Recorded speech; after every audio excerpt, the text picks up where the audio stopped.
జగన్మోహన్ రెడ్డి గారు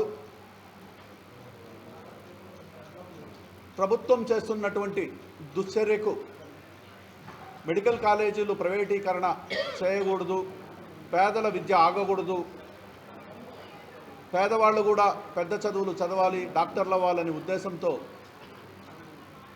ఏదైతే మంచి ఉద్దేశంతో ఈ కార్యక్రమాన్ని ప్రారంభించారో దశల వారీగా ఈ కార్యక్రమాన్ని ముందుకు తీసుకెళ్ళడానికి మాకందరికీ ఒక దశగా నెలల వారీగా కార్యక్రమాలు ఇవ్వడం జరిగింది. దాంట్లో భాగంగా ఈరోజు మేము కోటి సంతకాల సేకరణ ఏదైతే చేశామో ఈ కోటి సంతకాల సేకరణని గ్రామ పంచాయతీలో నుంచి ప్రతి గ్రామ పంచాయతీలో నుంచి కూడా 600 నుంచి 700 గ్రామ పంచాయతీ స్థాయిలో, అదే అర్బన్లో మున్సిపాలిటీ డివిజన్లో అయితే డివిజన్ వారీగా 750 సంతకాలు ప్రతి డివిజన్ కూడా మా నాయకుల ఆధ్వర్యంలో ప్రతి ఒక్కరు కూడా దిగ్విజయంగా 62,500 మంది దగ్గర సంతకాలు సేకరించడం జరిగింది.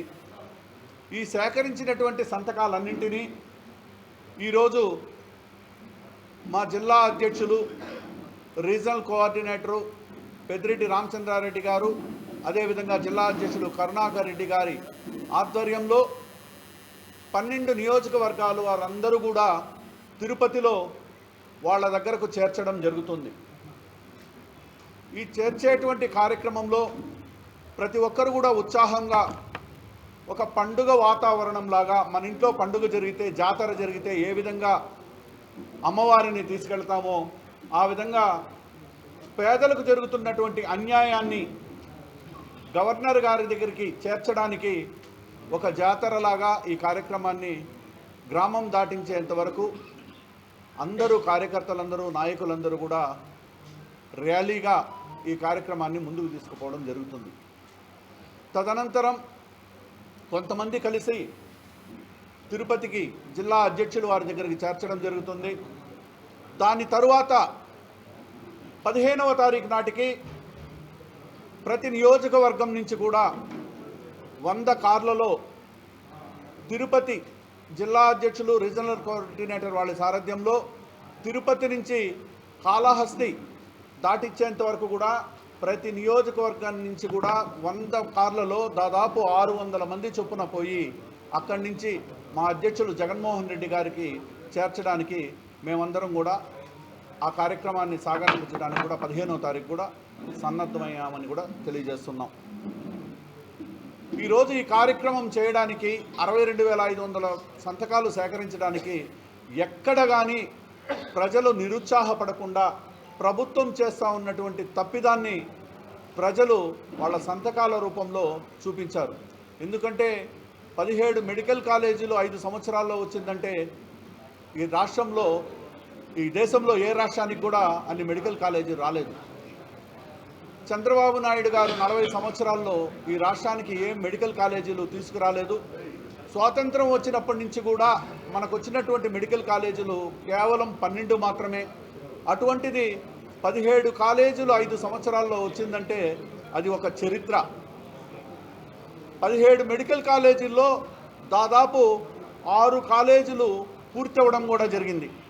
మిగిలిన కాలేజీలు కొన్ని అయితే 60 నుంచి 70% పూర్తయినాయి, కొన్ని అయితే 30 నుంచి 40% పూర్తయినాయి.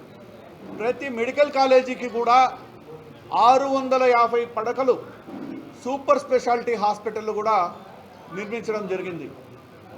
కరోనా లాంటి విపత్తు సమయంలో పేదలు కార్పొరేట్ హాస్పిటల్కు పోలేరు కాబట్టి పేదలకు కార్పొరేట్ వైద్యం అందాలంటే జిల్లాకు ఒక మెడికల్ కళాశాల ఉండాలనే ఉద్దేశంతో, మంచి ఉద్దేశంతో మా నాయకుడు జగన్మోహన్ రెడ్డి గారు ఆనాడు ఇన్ని మెడికల్ కాలేజీలు సెంట్రల్ గవర్నమెంట్తో పోరాడి ఈ రాష్ట్రానికి వస్తే ఈరోజు వాళ్ళ తాపేదారులు ఎవరైతే ఉన్నారో శ్రీ చైతన్య, నారాయణ, అనేక మంది వాళ్ళందరికీ కూడా ఎకరం 10,000 రూపాయల చొప్పున ఈరోజు మెడికల్ కాలేజీలన్నింటినీ కూడా దారాదత్తడం చేయడం జరుగుతూ ఉంది.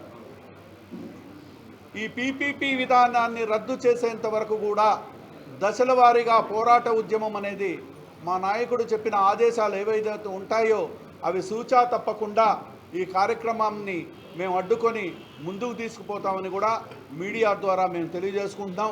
మీడియా సోదరులందరికీ కూడా నేను కోరుకునేది ఒకటే, ఈ కార్యక్రమం ప్రతి పేదవాడికి సంబంధించింది.